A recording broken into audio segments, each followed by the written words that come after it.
This awareness is brought to you by Radio Afiju.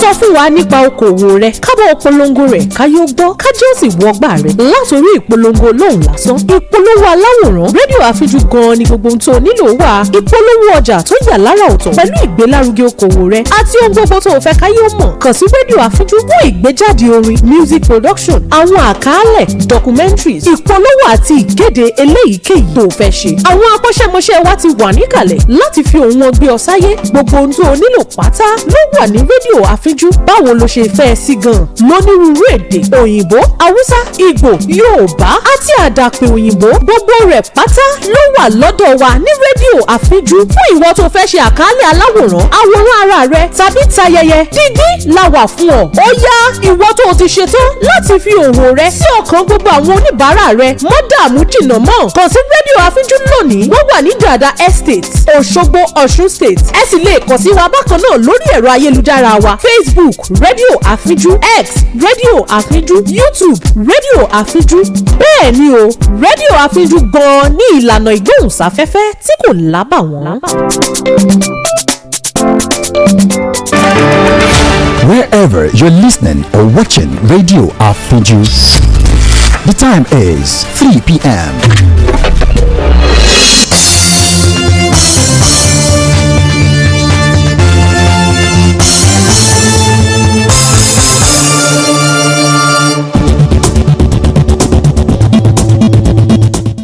First, a look at the highlights. Tinubu forwards tax reform bills to NAS. South Sudan's president sacks his powerful spy chief. Doctor pleads guilty in Matthew Perry overdose death.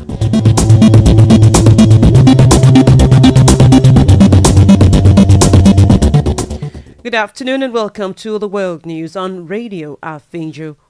My name is Stella. Aderanti, the news in detail.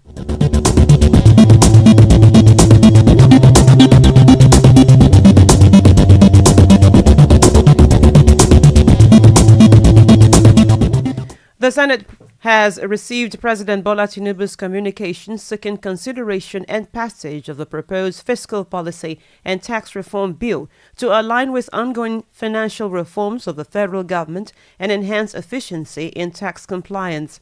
The House of Representatives also received 4 bills which were forwarded by the President. They include the Nigeria Tax Bill, the Nigeria Tax Administration Bill, the Nigeria Revenue Establishment Bill, and the Joint Revenue Board Establishment Bill.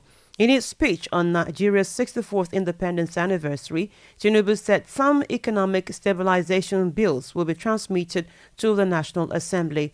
Also, the chairman of the Presidential Task Force on Fiscal Policy and Tax Reforms Committee, Taiwo Oyedele, said the Withholding Tax Regulations 2024 has been gazetted.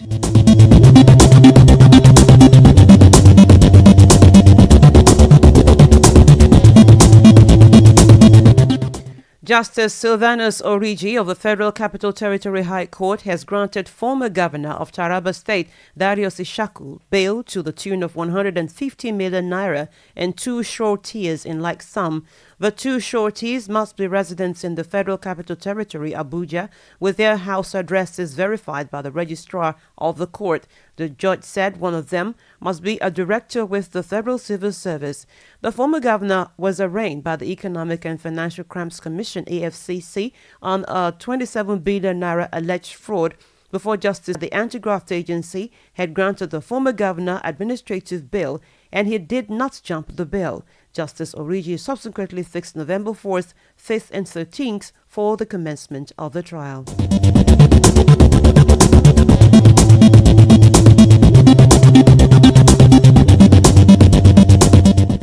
And ahead of the October 5th local government election in Benue State, Governor Hyacinth Alia has declared Friday a work-free day.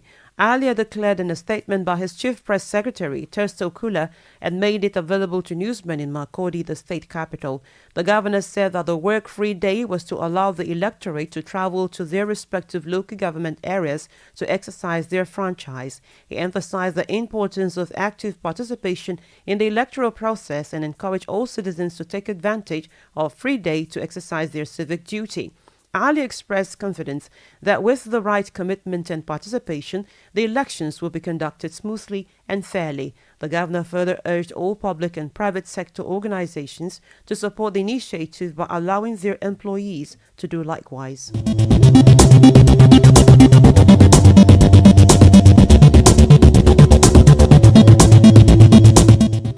Meanwhile, ahead of the local government polls in Jigawa, the State Police Command has imposed restrictions on all forms of vehicular movement from 12 a.m. on Friday to 6 p.m. on Saturday, except those on essential services or duties. This is contained in a statement by the command's public relations officer, Lawan Adam. According to the statement, only vehicles on essential duties or services, such as GCEC officials, election observers, ambulances for medical emergencies, and firefighters, among others, are exempted from the restriction imposed on vehicular movement. He reminded political parties and their supporters in the state that the ban on political thuggery and use of weapons during elections is still in force, as anyone caught will be arrested and prosecuted.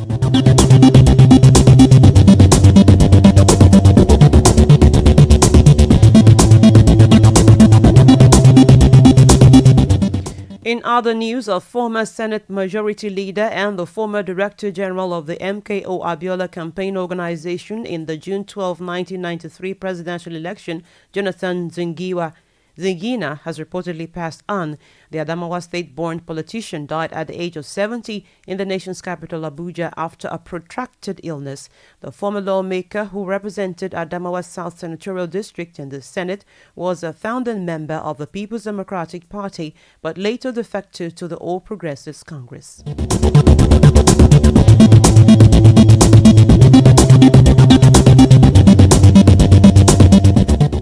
Away from Nigeria, South Sudan's President Salva Kiir has sacked his powerful and long-serving spy chief, Akol Kor Cook. He became head of the feared National Security Services, NSS, after independence in 2011 and continued throughout the bitter civil war that followed. No reason was given in the presidential decree that announced his removal, which was read out on national television last night, but he has been made governor of the president's home state of Warab, where insecurity is rife. Analysts say it may signal a power struggle in Kiir's inner circle, with some believing Cook may be being lined up to one day take over from the 73-year-old president. It is not known how old the former spy is, but he is believed to be in his late 50s or early 60s. The shake-up at the NSS come weeks after it was announced that long-delayed elections due to take place in December have been postponed by 2 years.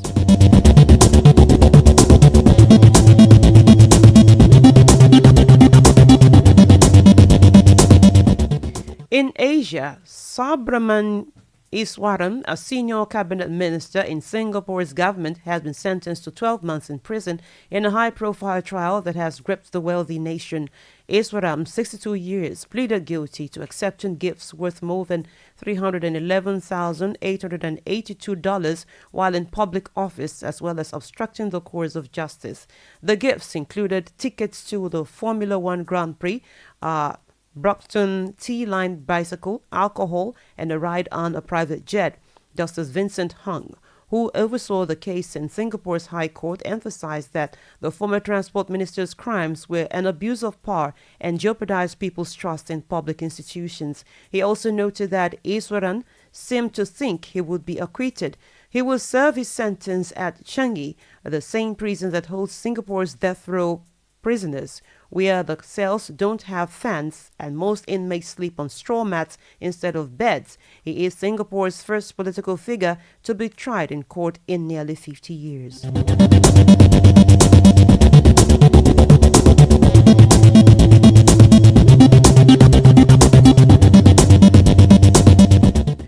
A U.S. bomb buried at a Japanese airport exploded, causing a crater in a taxiway and the cancellation of more than 80 flights. Reports said the minor blast left a hole about 7 meters wide, but no casualties were reported and no aircraft were nearby at the time. The bomb, which exploded at Miyazaki Airport in southwest Japan, is thought to have been dropped during World War II to stem kamikaze planes and suicide missions. Chief Cabinet Secretary Yoshimasa Yahashi said the airport aimed to reopen today, adding that there is no threat of a second explosion and police and firefighters are currently examining the scene. A bomb disposal team from Japan's self-defense forces confirmed the U.S. bomb had been the source of the blast, while the transport minister said they could not confirm when the bomb was dropped.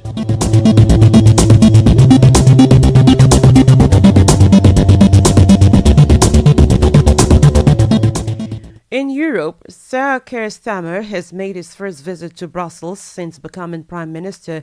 His main message: to rebuild ties and trust with the EU after the bitter bickering of Brexit negotiations. It was learned Union flags were placed next to EU's ones on press podiums, while the red carpet at the European Parliament was washed down and hovered ahead of Sir Keir's arrival. Sources disclosed that Ursula von der Leyen, the powerful president of the European Commission, gushed that his welcome was a warm one.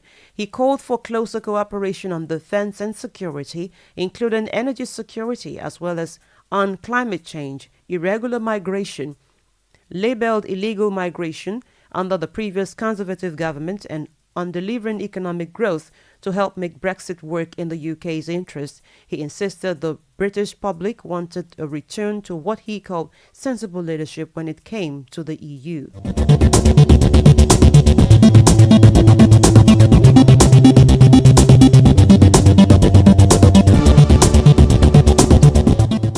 German prosecutors have said the prime suspect in Madeleine McCann's disappearance should face 15 years in prison for sex crimes unrelated to the missing girl, Chris, and 2 counts of sexual abuse. The allegations date back to between 2000 and 2017 and are not related to McCann's case, for which Berkner denies involvement and has never been charged. Chief Prosecutor Ute Lindemann described Bruckner as a dangerous psychopathic sadist and said he should be placed in a preventive detention after serving his sentence. The statute of limitations was found to have expired on one of the rape allegations, meaning it was not included in the prosecution's sentencing demands. However, Lindemann called for a sentence of 13 years in total for the remaining 2 counts of rape and 2 years in total for the 2 counts of sexual abuse. She said there was a high degree of certainty that Bruckner would re-offend.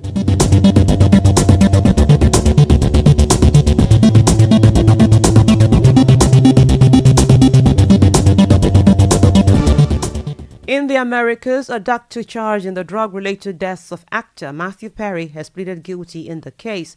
Information has it that Mark Chavez changed his plea to guilty in a Los Angeles court to a charge of conspiring to distribute the surgical anesthetic ketamine. Chavez, 54 years, operated a ketamine clinic and sold ketamine lozenges to Salvador Plasencia, who supplied them to Perry, the star of NBC sitcom Friends. Chavez is said to be one of the 5 people charged in Perry's death. The 54-year-old actor was found dead in his backyard jacuzzi in Southern California in October 2023.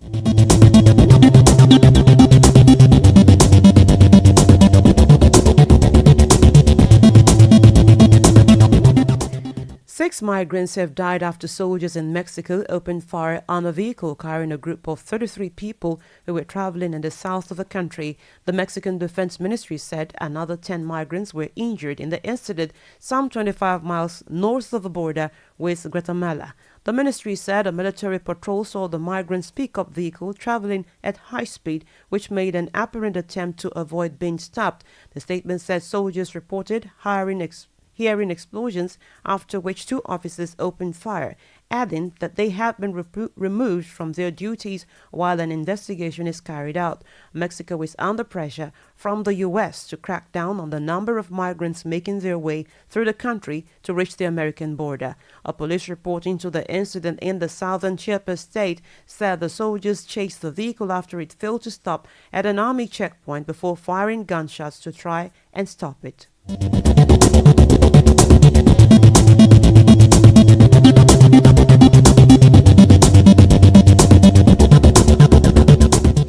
From the Middle East, Israel's military says 8 of its soldiers have been killed in combat in southern Lebanon, its first losses since the start of a ground invasion against the armed group Hezbollah. Hezbollah, which is backed by Iran, said it had destroyed Israeli tanks during the fighting and insisted it had enough men and ammunition to push back the forces. Earlier, the Israeli military announced that more infantry and armored troops had joined the operation, seeking to dismantle what it called terrorist infrastructure in Lebanese border villages. Meanwhile, Lebanese officials said at least 5 people died and 8 were wounded in an Israeli military airstrike in the Bachora area in central Beirut. The multi-story building targeted housed the Hezbollah-affiliated health center and is just meters away from Lebanon's parliament and the United Nations regional headquarters. Reports say it is the first Israeli strike so close to the center of Beirut, with other attacks overnight hitting the southern suburb of Dahi.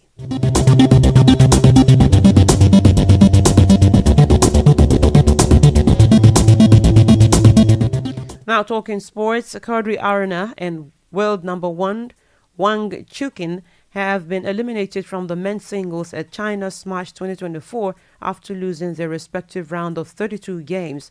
Aruna, who is ranked 19th in the world, fell 3-1 to Swedish Anton Kullberg, who occupies 5 ranks lower than the Nigerian in the rankings at Shijingshan Shuguan Park.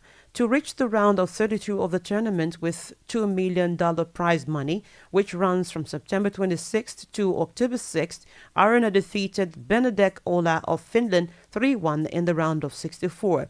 Another shocking result saw world number 1 Wang Chuqin's hopes of completing a sweep of this season's WTT Grand Smash singles titles dashed after he succumbed to a shock round of 32 exit at the hands of the Anders Lind 3-1.